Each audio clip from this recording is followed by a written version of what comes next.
What is up? Welcome to another edition of the NFL Fantasy Football Show presented by DraftKings. It's me, your man, MG Marcas Grant, masking and socially distancing when and where appropriate, and you can see it over my shoulder. One more day until we reach the start officially of the 2020 NFL season. This has been the longest, shortest time, or the shortest, longest time, depending on how you want to define it, from the end of the Super Bowl when the Chiefs hoisted the Lombardi Trophy to where we are right now, but we have made it. So it is so exciting. We are certainly ready to get things going. We got a big show for you. It is the moment you have been waiting for. We will give you our first starts and sits of the season. We'll also kind of give you some strategies for week one. And for those of you who are out there straggling and still have some drafts to do, we know there are a couple of you, we'll give you some last minute draft tips to kind of help you build that perfect fantasy squad going into the season. By the way, it is not too late to sign up for the official NFL fantasy football game. Just go to NFL.com/fantasy and you can start your league today for free. Get your friends together, get your drafts going. You can still get in on this thing before it is too late. Well, before we get too much into this show, let's go talk to our faithful producer, Senior Edward L. Murphy, Esquire. Murph, we have finally made it through the long, dark night of the offseason. How excited are you for the start of this year? I really couldn't be more excited. I think, obviously, as a nation, we all need football back, whether it's, pro football or college football. Week one for me, my Giants playing the Steelers. What a great matchup.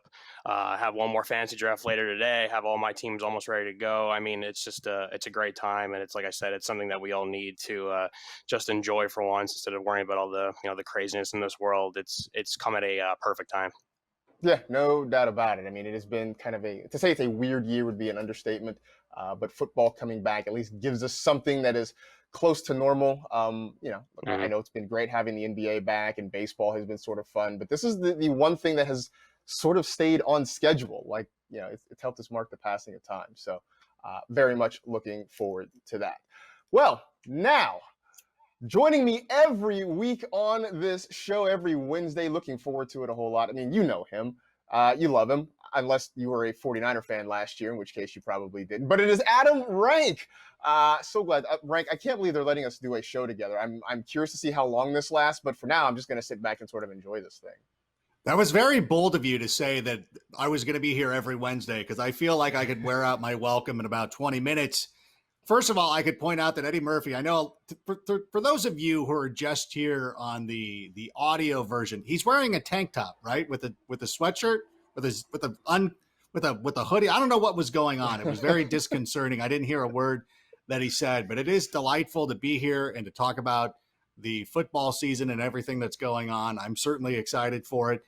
And yeah, I'm ready. That's all I have. I wish I had something more, inspirational to say, but that's it. It's early. I'm sure something will come to you at some point. So as we jump into this, let's do some fantasy news and headlines as we start. Well, what is, I guess, week one essentially for us. Sean McVay says he is planning a 3-back rotation for the Rams season opener against the Cowboys. That is on Sunday Night Football. This has been a backfield that has kind of been murky all offseason long. So, Rank, how do you see this rotation playing out in LA? What's up with you, Sean McVay? You were the innovator 2 years ago. Everybody who was in your circle, of friends, who was on your, whoever followed you on Instagram was getting a head coaching position. And now all of a sudden you want to go out there and mimic what Kyle Shanahan was doing. And it's cool. I understand what he's saying. Like, he wants to go through. He doesn't know. He doesn't have a Todd Gurley yet, and they're going to figure it out. For me, I'm not too worried about it, because I really believe that Cam Akers will eventually win out and be the running back who's going to get this gig. If there's anybody who is used to running behind a subpar offensive line, it's Cam Akers, so I think he's the shoo-in. I do think that Cam Akers should officially change his name to Cam Akers, who ran behind a bad line at Florida State, because that's how everybody talked about him this offseason. I sort of stayed away from this backfield in a lot of fantasy drafts. I took a few shots at Darrell Henderson late just because I think he's still going to get a lot of opportunities when he's out there on the field, but I just didn't have a good feeling about anybody, and Sean McVay didn't do anything to inspire confidence because he name-checked, I think, literally every running back that ever wore a Rams helmet at some point. So you may be right. Cam Akers may end up being the guy, but it's not enough for me to feel confident about this rotation, at least not in week one. May I add something else? Sure, to go that? for it. Take By the way, stop the B-roll. This isn't fantasy live. You don't have to cover my face is covered enough when I'm on network television. Let me talk to the people directly, face to face. Let me see them. Let me look into their eyes and tell you this. If you haven't drafted yet and you're trying to look at something, and I hope that I wanted to make sure my child wasn't running in the background or something. But if you haven't done your draft yet and you're looking for a quarterback late, this is why we love Jared Goff, because last season only the Tennessee Titans ran the ball more inside the 5-yard line than the Rams. But without a bell cow running back, that means more passing opportunities for Jared Goff. That was it. That was my PSA. That's my TED Talk, and thank you. I know you've been big on Jared Goff, and I'm sure we will get to it a little bit later in the show because you have been a huge Jared Goff supporter over the last week or two. In Cincinnati, AJ Green reportedly looks good, but Zach Taylor says they are going to monitor his snaps in week 1. It has been more than a calendar year since we have seen AJ Green play NFL football. So what should you do with him this week if he's on your roster? Well, I'm probably not going to play him because the Chargers have one of the better defensive secondaries even after losing Derwin James. I know their cornerbacks are two of the best, Hayward and Chris Harris Jr. Are you kidding me? So I really don't want to start any of these receivers, him or Tyler Boyd, or even taking a chance on anybody else.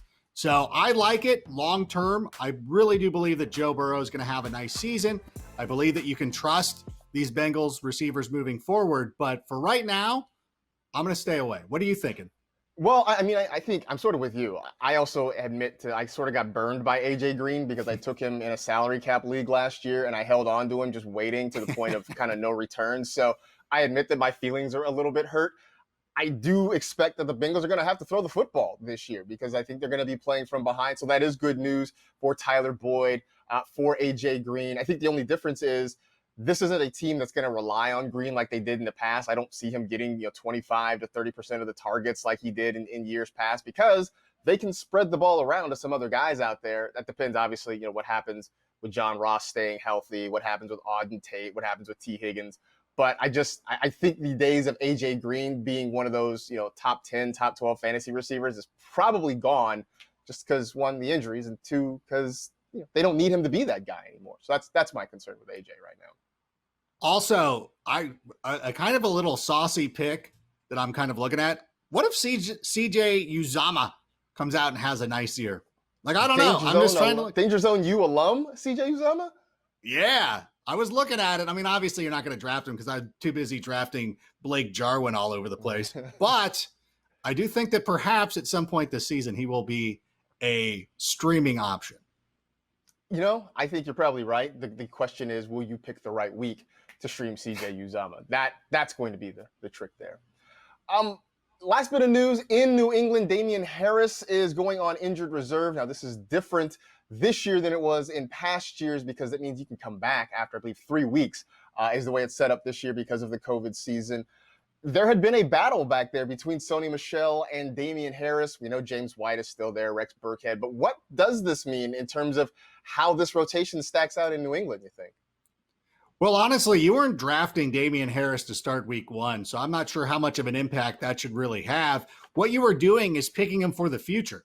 And so I still believe that by the end of the season, when they start going through that second half run to the playoffs, that he will end up being the running back. And we've noticed this from the Patriots in the past, is that their team that plays from weeks 9 through 16 or 17 is much different than the team that starts the season. So I think that he's a great, if you have a chance, especially if you have IR spots, stash him on your IR. Don't let this guy go.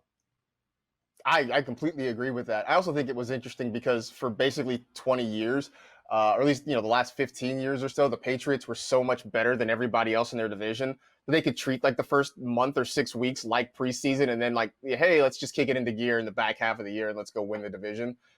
Maybe that's different this year, but I still think by the time the season's over, Damien Harris is going to have a pretty good role. And I am totally on board with if you can stash him somewhere, absolutely do it because I think there's so much more upside than anybody else in that backfield. So, hey, today's show is sponsored by DraftKings, a leader in one-day fantasy sports. DraftKings has millions of dollars in total prizes up for grabs this week. So download the DraftKings app now. Use code TEAM during sign-up and start feeling the sweat like never before. Eligibility restrictions apply. See DraftKings.com for details. All right. Gonna take a break. You drafted some players to carry your fantasy team, but does that mean you should automatically start them all in week one? We'll have some season opening strategies when we come back.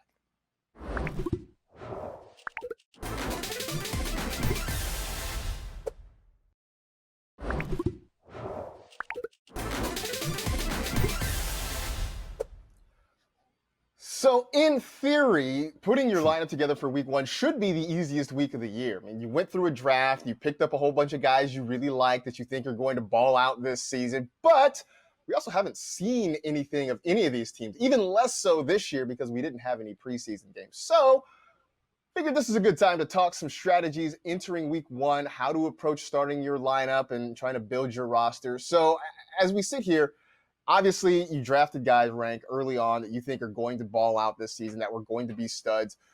How do you decide between just starting your studs blindly or playing the matchups if one looks like it might be problematic for you?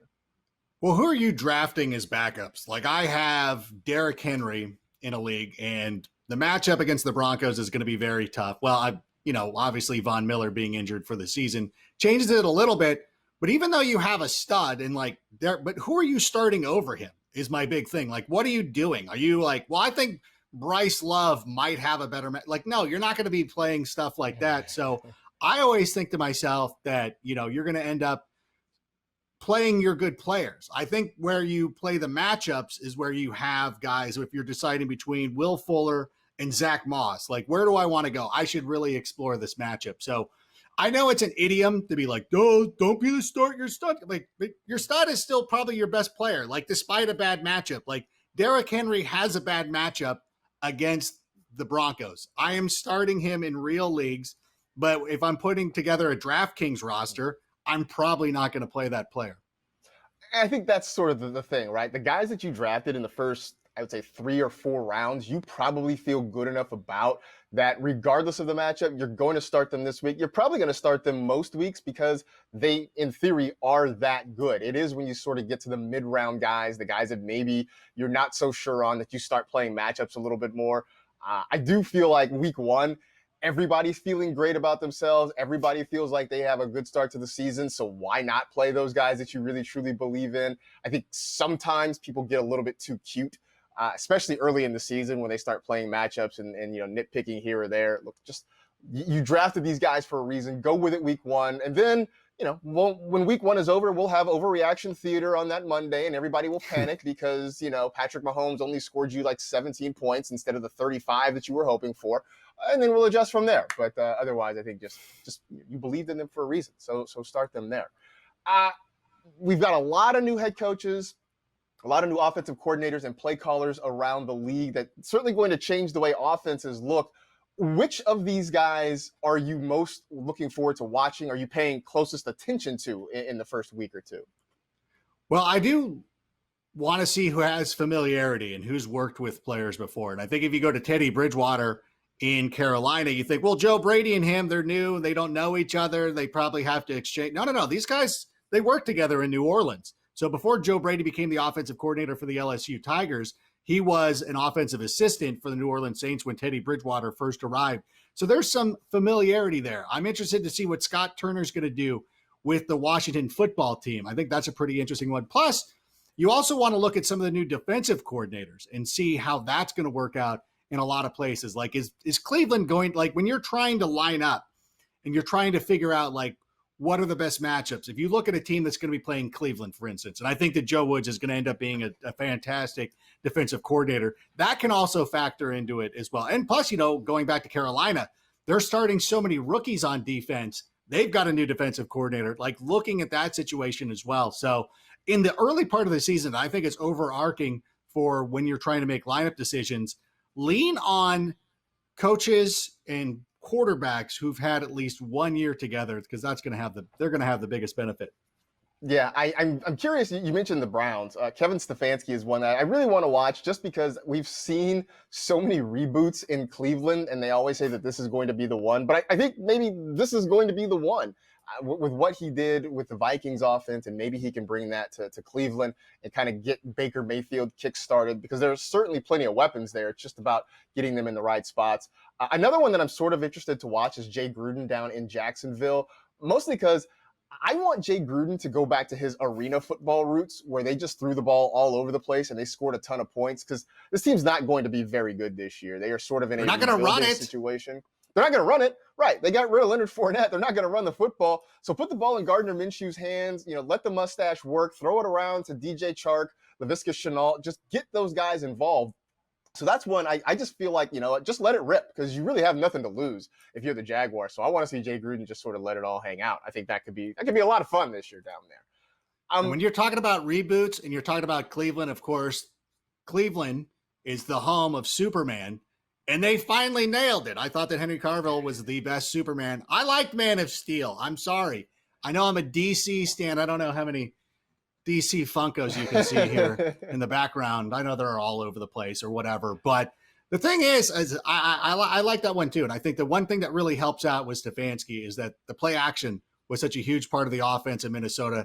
Baker Mayfield was the third best quarterback on play action last season. So I'm hopeful of that one. I just want to see if they end up CGIing Kevin Stefanski's mustache out at some point. Would you stop? Just stop.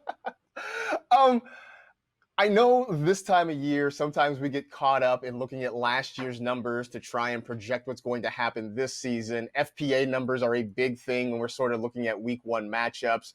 How much stock do you put into last year's FPA numbers? And what's the best approach to that? Well, it's interesting because I took over Stardom Situm this year, and trying to figure out the best matchups for week one, trying not to go too far back into the past, being like, hey, they allowed just like the New England Patriots, for instance, they allowed just one rushing touchdown last year. And you're like, oh, that's pretty impressive. I might not want to start Jordan Howard or Matt Breida or anybody like that. But then you realize like half that defense is gone. Like James Van Noy is now a member of the Miami Dolphins. And I think Jamie Collins, all these guys moved around. I know Detroit took a bunch of guys. Miami, they're trying to do the Patriot way. So you don't want to get too caught up into it, especially if there was a lot of player movement. But you think about, again, the continuity. Like Bill Belichick loses players every year. His defense is always good. So that I feel okay about. Like, okay, that I feel good about. Carolina, who we talked about a moment ago. Like I might take a moment and re-examine that. I'll look at Dallas. They have Mike Nolan as their new defensive coordinator. They lost Byron Jones, who went to Miami. They lost Bobby Quinn, who's now a member of the Chicago Bears. So I can't look at the Cowboys numbers from last season and say, oh no, like that doesn't matter. But I can look at Pittsburgh, which still has one of the best defenses in the NFL, and still get a pretty good gauge of how their defense should perform. I think another thing for me to take into account is that usually at the start of the season, we see defenses sort of ahead of offenses because timing is such a big thing. And this year, maybe even more so, because these teams have not had a real chance to get on the field and work in game situations. I know teams have had scrimmages, but it's not 100% the same. So I know a lot of players have said they expect the first month probably of the season to look sort of sloppy as everybody's getting their timing together. So that might help defenses early in the year. So I think when you look at a defense that was pretty good last year, and as you mentioned, if they're still fairly intact, I think that gives them maybe an even bigger leg up over the offenses they're facing. Again, let's go back to the whole start your studs thing. I think if you have, a top-notch wide receiver or quarterback, it's not going to stop you from starting them.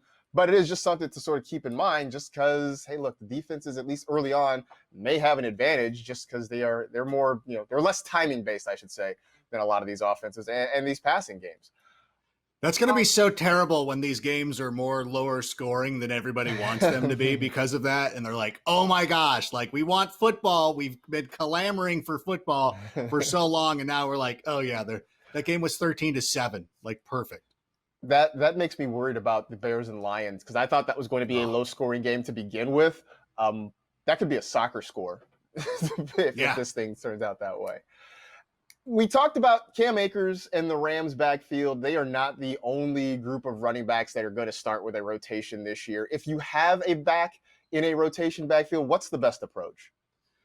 Yeah, I think that most of the NFL is set up that way, though. There's very few players that you can look at that are going to be the number one running back. And even the guys who are going in the second round, like Miles Sanders, like you still got to be concerned about Boston Scott. Well, he's got the injury thing, but you also got to be concerned about Boston Scott. So still, I'm going to I'm going to play the guy that I anticipate getting the most opportunity there. And you look at the 49ers as a perfect example right there, where they seemingly had a new running back every week. And so I know a lot of people who drafted Raheem Mostert probably don't feel great about it. You're like, this is probably not going to work out. And then Tevin Coleman's going to get his run, and McKinnon's going to eventually work in there. And then they're going to go and find some guy in the Arena League, and he's going to show up and he's going to score 20 points one week, and it's going to be disappointing. And Matthew Berry's going to go and have a rant about it, and then it's going to touch off the whole thing. But anyways, my feeling is, again, you wanted to look at a situation that was pretty good, like that you felt pretty good about. That is why it never made sense to me that more people weren't jumping on the bandwagon for Josh Jacobs. And so that is always distressing. But I know they're showing the Browns right now. So I'm sorry, Marcus, if I'm going to step over one of your points, because I know you made this on the Tuesday NFL Fantasy Live show. But I was thinking about this too, is like looking at Kareem Hunt. If you feel like they're going to have to throw the ball in that game, like you should start Kareem Hunt, right? No, I agree. And I think that's part of the way for me to sort of look at this, right? If I drafted a back that's going to be in a committee, or if I'm starting a back that's going to be in a committee, I want to feel good that the team, that they're on is going to be playing in games where they are close or ahead, where there's going to be a chance for them to run the football. I mean, it's one thing to get a committee back on a team that's possibly going to be losing. I mean, that's why I sort of gotten a little bit leery of the Antonio Gibson hype as his ADP has risen, because I still think Washington's going to be bad, and there are going to be a lot of games where they sort of have to abandon the run game, and that could potentially affect Gibson or even Bryce Love. But if you look at, you mentioned San Francisco, that's going to, in theory, be competitive this year. Indianapolis is another team that should be competitive. So Jonathan Taylor and Marlon Mack should still get on the field quite a bit. I think even Tampa Bay, for all the digital fist fighting we've done over Ronald Jones and Leonard Fournette and LaShawn McCoy, the Bucs are going to be better this year. So there's still a chance that those running backs will be involved in the third and fourth quarter. Whereas, there are other teams that could be bad, and their running backs are not going to be quite as effective because they're going to be throwing the football a lot. So that is, I think, my caveat is just have a feeling that your team is going to be in the game when you start the running back in that particular contest. All right, last bit of strategy here. What is the advice you have for anybody who's looking at starting rookies in week one? Just general. I mean, I know, look, there's CEH who's great, but just kind of a general overarching approach to rookies. Well, the wide receiver position, I don't believe that you can trust any one of them. I just feel that when you're a receiver, there's too much feel. Whereas someone like CEH played in a pro-style offense. Like LSU was actually the 33rd NFL team last year. So he was playing for an offensive coordinator who's now calling plays on the NFL level in Carolina. So I feel very comfortable going in with CEH on Thursday night. He plays for Andy Reid. I'm sure they've got him up to speed. He's playing with a team that's locked and loaded and ready to go. Like, obviously they're the defending Super Bowl champions, but those guys know what they're doing. It's got to be really easy when you join a team that's turnkey ready and it's right there for you. So I feel a lot of confidence with him. The rookies at the wide receiver position, probably not as much for me. What about Jonathan Taylor? Agree. You like him? Jonathan Taylor, I love. I think Jonathan Taylor is going to have a huge week one. I mean, I talked about Indianapolis as one of those teams that I think is going to be in fairly positive or neutral game scripts a lot this year. And I think in week one, especially against Jacksonville, I could see a situation where the Colts get out to a lead and in the second half, they just sort of ground and pound. And so I think Jonathan Taylor is going to kind of burst on the scene in a big way. I'm with you, though, on the wide receivers. I think it's just going to be a tougher transition for them. I know I'm oversimplifying when I say at the running back position, it's just get the ball, hit the hole. I know that's a little simplistic, but I do think that makes it a little bit easier for those guys to sort of get acclimated to the game versus trying to run routes and learn coverages and that sort of thing. So I'm sort of with you on a lot of the rookie wide receivers. I'm going to wait a week or two, see how they fit into this offense, how their offenses, and then decide what I'm going to do with them right there. All right. Fantasy managers, they love the Chiefs offense. That's no surprise there. But does it have an Achilles heel? We'll answer that and more of your burning Thursday night questions after the break here on the NFL Fantasy Football Show.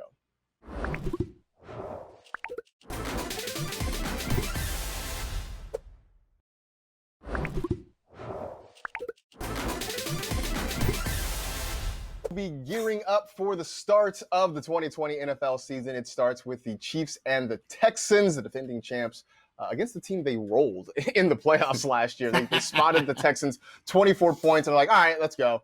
And then they're just like running past them like the Texans were standing still. So we get to have a redo, so to speak, to start the season this year. When we look at this Texans offense, one of the huge changes, there are a lot of changes, but the biggest one is that they sent DeAndre Hopkins away to Arizona. So what do you think this Texans passing game is going to look like this year without Nuke?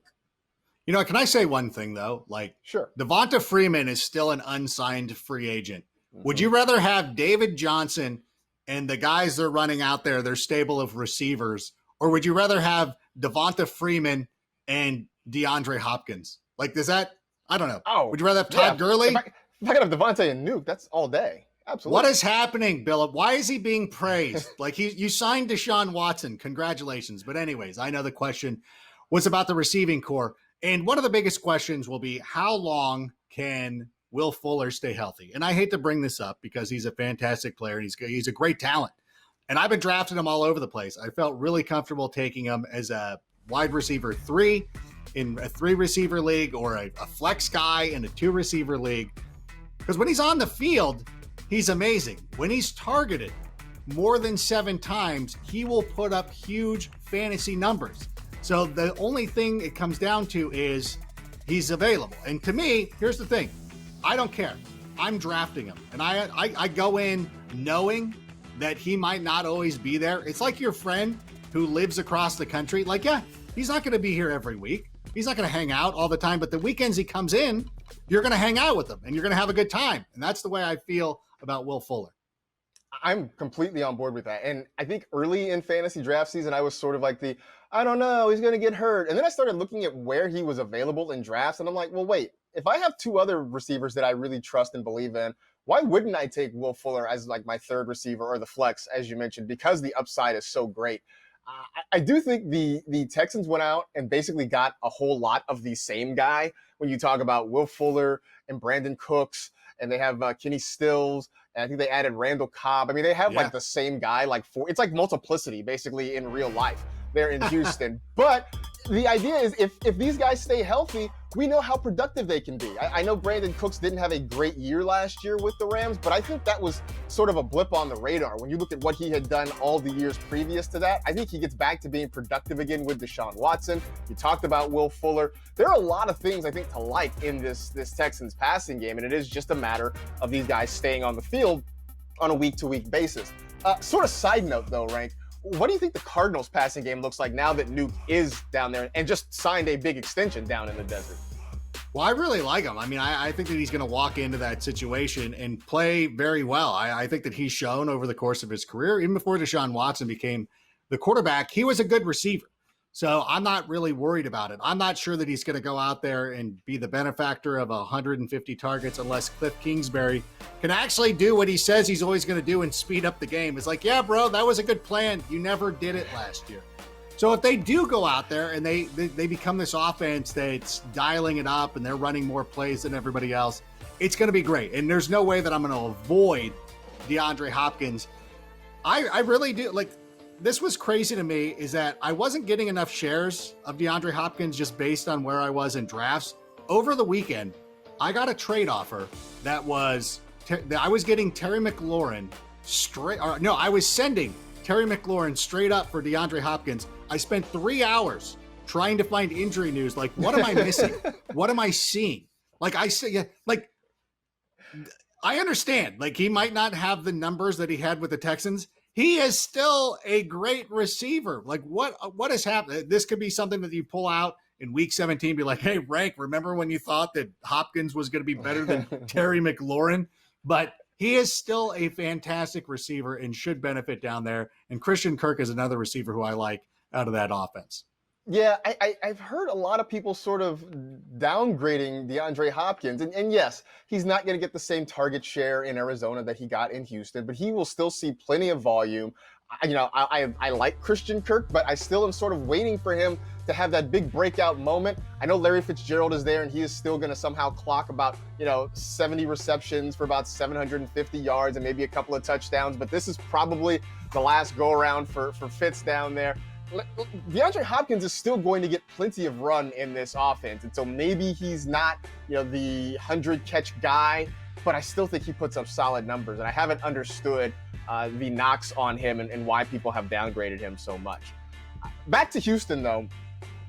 When Hopkins went to Arizona, the guy who came back the other way in that trade was David Johnson, coming off a couple of really poor seasons down there with the Cardinals. How do you see him fitting into this offense in Houston? How did you see his video of that game in Tampa Bay last year?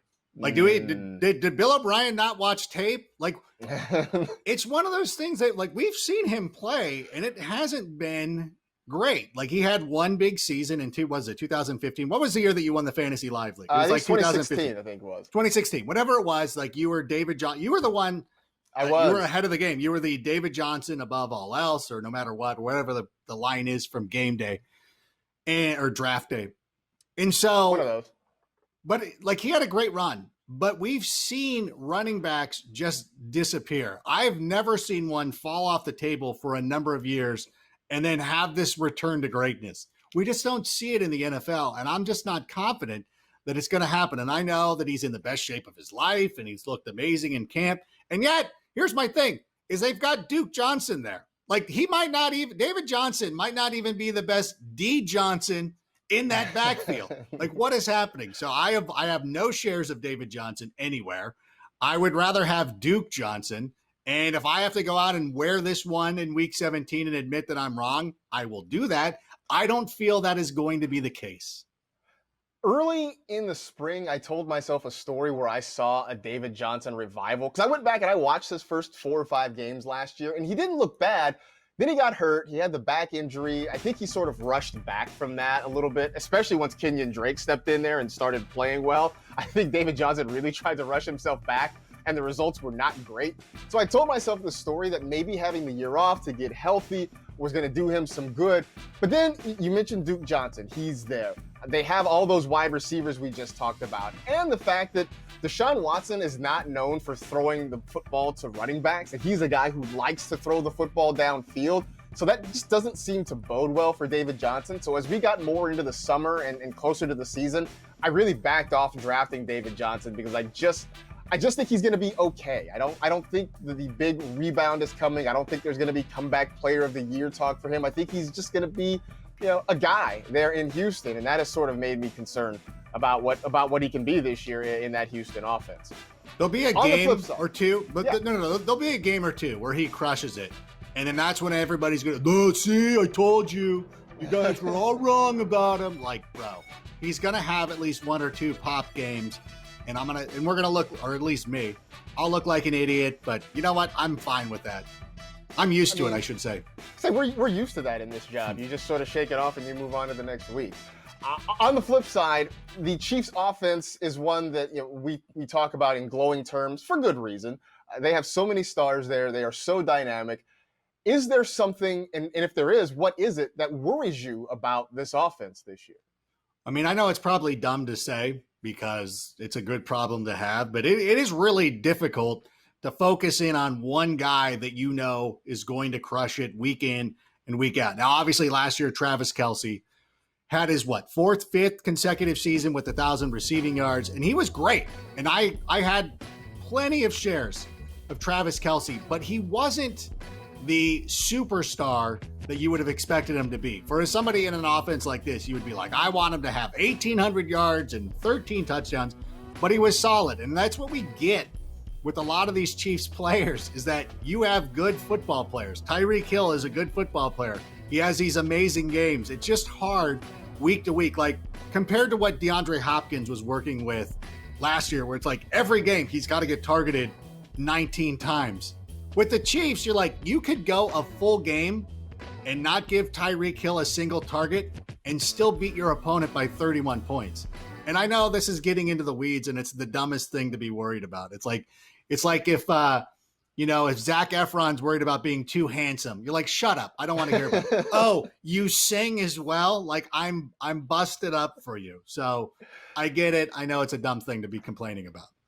Well, but I think I go back to some of those Saints teams, a few years ago, where Drew Brees had so many options to throw the football to that you could never really peg whose turn it was going to be on any given week. And I do think that is sort of a concern. It's not going to be enough of a concern for us to not start any of these key players in any given week. But I do understand where you're coming from. And by the way, our producer, Ryan Bartlett, who is a Chiefs fan, I'm sure he is smiling ear to ear over the fact that we're like, oh, the Chiefs offense is so good. We don't know what we're going to do. I'm sure he's tickled pink by this whole conversation. I'm not happy with him. And I still hate Hosmer. You're still salty about Eric Hosmer? Come on, you got to let that go. Do I? Probably not. We talk about, obviously, the skill position guys in Kansas City. You know, Kelsey, Tyreek Hill, Clyde Edwards-Helaire are top of mind. If you were going to dig a little bit deeper and try to find somebody else there, which player would it be in that offense?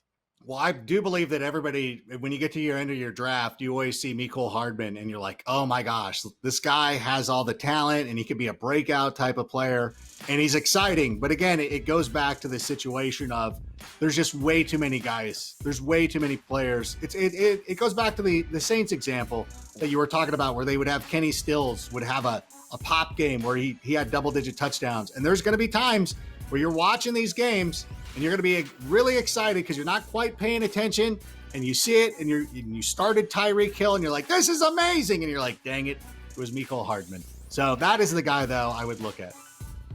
Probably is the guy to look at there. Although keep in mind that there will be the one Sammy Watkins game because there's always the one Sammy Watkins game. It's just a matter of trying to figure out when that game is. So I mean, there it is. Like here we see. It was week one last year. I think it was the Sammy Watkins game, right? So like if you somehow started Watkins in week one, congrats to you. But dude, that was it. That's all you got. I gotta tell you, Mama Dina, who is a huge fan of NFL Fantasy Live. She's a friend of mine. She's a friend of her show. She's a personal friend of mine. And so last year in our league, she had Sammy Watkins and started him.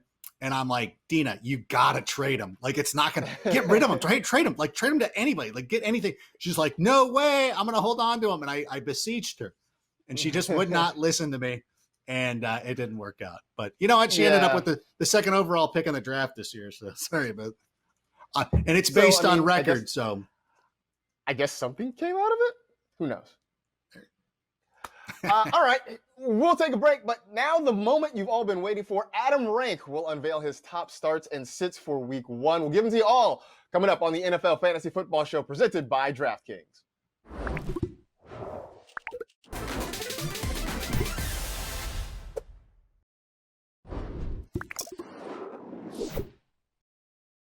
It's time for Secure Starts presented by Visa for peace of mind online. Visa's got you covered. And so, look, we know that for all the talking we do in prognosticating, you guys just want to know who to start and who to sit. So we're just going to boil fantasy football analysis down to its essence. Adam Rank has taken over the Start 'em Sit 'em column at NFL.com, so you can check that out at NFL.com/rank. But let's go through some of your favorite starts for the week. Let's start at the quarterback position. Who are you loving on right now? I love Jared Goff. And this is one that I kind of presented late in the fantasy season because my friends love to snipe my picks so much so that last year when nobody was taking Lamar Jackson, Mark DiPaolo took him in the 5th round because he knew how much I loved him. So I kind of slow played Jared Goff this season. And we talked about it a little bit earlier in the show, why we do it. First of all, they're going to be more run heavy than they've been in recent years. Although he did throw for a lot of yards last season, his touchdowns did fall. But again, without Todd Gurley, when they get near the goal line, I anticipate them throwing the ball an awful lot more. And you look at Sean McVay in his, now 4th year, I really do believe that this is going to be a huge opportunity for Goff to go out there, play a little bit better, get those touchdowns back up into about the 30 range. And this matchup against the Dallas Cowboys should be pretty good because, again, they're without Byron Jones, who's now in Miami. Quinn is gone. Mike Nolan is the new defensive coordinator. Sean McVay, undefeated in season openers. Start Jared Goff. Could be a pretty high-scoring game, I think, too, between the Cowboys and the Rams, both with pretty good offenses, a lot of weapons at the wide receiver position. Running back, you were staying in the NFC West for your top running back this week, huh? Yeah, I went back and forth because Kenyon Drake is a definite start for me. And part of me feels this was an obvious pick, and I'm trying to stay away from super obvious picks, but I have been getting a lot of questions about people because, of course, the 49ers defense is so great, so they don't know. So I'm going to say start Kenyon Drake. And everybody remembers the huge premier game that he had last year against the San Francisco 49ers. And why you chose not to run that tape, I will never know. But whatever, I'm not going to harp on it. The thing is he had that monster game against the 49ers. It was great. Everybody remembers it. But then they played 2 weeks later, and he was still good against the 49ers. He scored 14-plus points, which I know it's not great. It's kind of a little bit of a letdown, but it's still pretty good. It's like when you watch Ocean's 11 and you watch Ocean's 12, and you're like, this is garbage. And you're like, it's not garbage. It's not as good as the original one, but it's still pretty good. And you go back in hindsight and you watch it, and you're like, oh, it was pretty good. So I think coming here in week 1, he's going to have a pretty good opportunity to get double-digit points again. 15 to 20, I think, is a safe, comfortable projection. So I'm starting him this week. Yeah, I've been a big Kenyon Drake stan pretty much all offseason long. I sort of have a bone to pick with you at wide receiver because for the last couple of weeks, you've been poo-pooing on Kenny Galladay, but you love him in week 1. What gives? Especially against the Bears, what gives? He's a Bears killer. Like, he's been destroying them. And last year, he destroyed the Bears on Thanksgiving with David Blau as his quarterback. David Blau, the quarterback equivalent of the tepid coffee you get at Jiffy Lube when you're getting an oil change. He went out there and had a pair of touchdowns against the Bears. So he's become this Bears killer. And even though the Bears defense is going to be much improved this year, I really do believe that you start Kenny Galladay with some confidence. I think overall that if the Lions are good this year, they're going to run the ball more. If Matt Patricia really wants to bring in the Patriot way, he is going to run the football, and that's why they drafted DeAndre Swift. That's why they panicked and brought in Adrian Peterson. But for 1 week, I really love Kenny Galladay in this matchup against the Bears. So am I reverse jinxing him? Well, you'll just have to wait and see. I do remember leading up to that week, because David Blau was starting, because it was the Bears on a fairly short week, we were all sort of like, maybe you should fade Kenny Galladay. And I think a lot of people felt that way. And then I remember, midway through the second quarter, my father, who knows just the basics of fantasy football, was like, so did everybody start Kenny Galladay this week? Like, oh boy. Like, yeah, I don't think so. I don't think that happened. Tight end Darren Waller was huge last year. Sort of came, I won't say out of nowhere, but was very much a surprise pick for a lot of people. I have questions about him this season overall, but week 1, you like him, huh? Yeah, it's a difficult one because obviously Foster Monroe is there, and he's kind of a Dallas Goedert type of player who takes a lot of action. They brought in Jason Witten. And so there's a lot of questions with Darren Waller, but number 1, I wanted to go with somebody who had a little bit of familiarity with his quarterback. Obviously, him and Derek Carr had a pretty good connection. We talked about looking at the defensive coordinators. There's a whole new staff in Carolina. There's a bunch of rookies who are going to be starting this game for the Carolina Panthers as well. So I'm trying to get as much shares of Raider players in this game, and Darren Waller seems like a pretty obvious one. And then just wrapping it up with the defensive side of the football, the Pittsburgh Steelers. They've got, look, I love Daniel Jones this year. I think he's set for a big year. The start of his schedule, though, does him no favors, and he opened it up with the Steelers in week 1. Yeah, this is a pretty easy one for me. The Steelers were one of the top defenses in fantasy last season. They create a lot of turnovers. They get a lot of sacks. The Giants have a problem with the offensive line. They have a problem with Danny Dimes turning the ball over. So this is a combination of two things coming together. It's a Monday night game. It's exciting. So the Steelers, to me, were a pretty obvious selection and probably one of the chalkiest picks. And I know if you're still doing a draft, I would actually put a little bit more capital into taking the Steelers, if for nothing else, for week 1. If you're down at the end of your draft and you're picking between, Paris Campbell or the Steelers, why not take the Steelers defense? Because I think they'll end up giving you double-digit points in week 1. I think people forget that the Steelers were the number 2 defense in fantasy because they were so far behind the Patriots, because the Patriots were just so great last year that we kind of forget about what happened behind them there. There you go. That was Secure Starts presented by Visa. So we've done the starts. Now, in the interest of fairness, we have to do the sit. So let's start at the quarterback spot, your sit. I'm guessing this is not just because you are a Bears fan that you're picking this quarterback to sit. They're playing the Packers, so I'm screwed either way. I don't want to have to praise the Packers defense. But in 2 games last year against the Green Bay Packers, Kirk Cousins did not score double-digit points. He was held to 9 points or less. In Week 16, he was sacked 5 times. It was kind of an embarrassing game, the kind of game where you would have been embarrassed for the player had it not been Kirk Cousins. So this is an easy one for me. I think the Packers defense could be really good this year. They're really starting to grow as a defense, which I kind of hate. But yeah, this is one. I mean, even so, like even in a perfect world, Mike Zimmer doesn't want to throw the football anyway. Like Mike Zimmer approaches the passing game the way my dad approaches his iPhone, in that he doesn't want to use it. So this is an easy sit for me for a variety of reasons. I don't think you'll survive if you start Kirk Cousins. All right, over at the running back spot, you sort of hinted at it a little bit earlier, but Derrick Henry, a guy who was a top 5 running back last season. People have those expectations for him again this season, but you were not expecting a big start for him in week 1, huh? All right, all the Titan fans are getting crazy, and if there is one fan base or team that has benefited from injuries to other players, it's been the Titans, because the only reason they made the playoffs last year is because the Steelers had injuries and Ben Roethlisberger was out. Otherwise, the Titans wouldn't have made the wild card. But what does this have to do with Derrick Henry? Well, last year, the Broncos shut him down, held him to less than 5 points. The Broncos shut out the Titans. So all the Titan fans who are getting upset at me like, oh, Rank hates the Titans. First of all, I'm a Cal State Fullerton alumnus, so I can't hate the Titans. Number 2, they shut you out last year. And obviously things are going to be a little bit different this week when I pick these guys. Von Miller was still a active member of the Broncos defense, but they got Bradley Chubb back. The Broncos defense is more than one guy. So if you're in a standard family league, you're starting Derrick Henry. If you're playing DraftKings, you're not putting him in your lineup. At the wide receiver spot, Devontae Parker was a guy that was coming off the board. And in the middle rounds, he kind of created the cardinal sin of creating bulletin board material for the Patriots. That seems like a no-no. What are you doing, Devontae Parker? Congratulations to you. You had a monster game against the Patriots in Week 17 last year. Just live with that. Just go around, tell your friends. You can bring it up and all that stuff. But then you had to go on social media and pop off about it. And I know that Bill Belichick doesn't go on the Instabook or the Facegram or whatever it is, but he still knows when you're talking S about his team. And I really do believe that the Patriots will be happy, even if they lose, as long as they shut down Devontae Parker. Like, you just don't do that.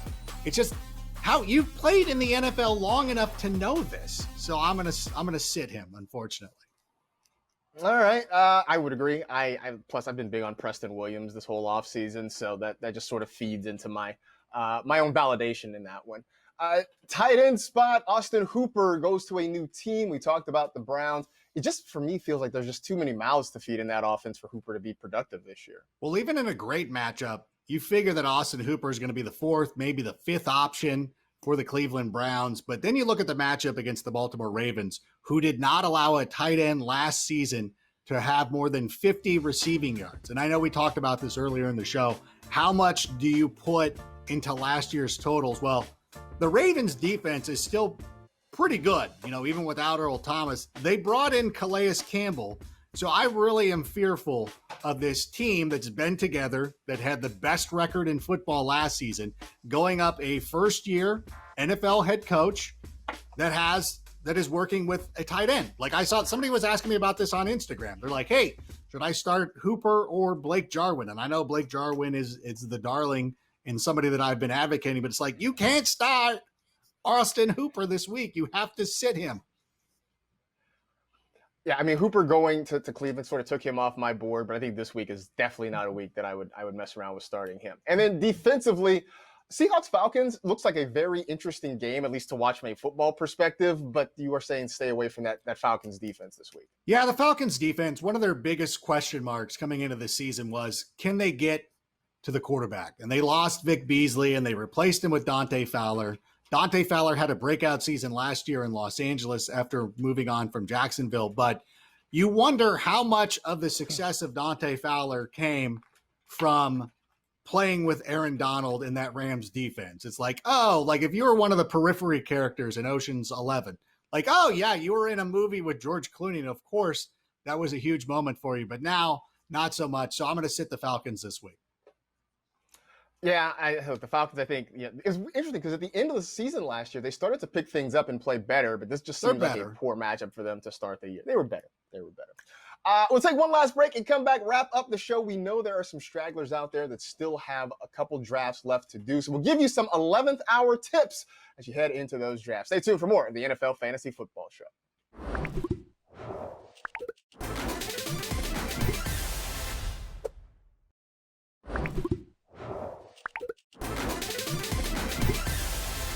Last possible minute to do your draft. We know there are some of you out there that are waiting until the latest you possibly could. So we'll give you some 11th hour draft tips. Adam Rank, what do you suggest to folks who are going into their drafts in the next day or two? Well, it's not a bad strategy because now you've seen everybody's cards. I mean, it's like playing poker and everybody has their cards up. So, okay, if you want to get that advantage, like don't be concerned about it. But the one thing that I've really noticed in all of my drafts is that even though that I've been 0 RB adjacent in recent years, you really got to walk out of the first round with 2 running backs. And I even say this knowing that you might get a chance to get George Kittle or Travis Kelce or something like that. But I've just noticed every team that I feel really good about has that opening base of 2 great running backs. Either you're in the top 4 and you get CMC, Zeke, Saquon, or Kamara, or you're at the end and you can choose between Jacobs, Drake, Miles Sanders, and that other guy. Why am I forgetting the other guys? Clyde Edwards-Helaire is in the middle, so that's probably what I'm thinking of.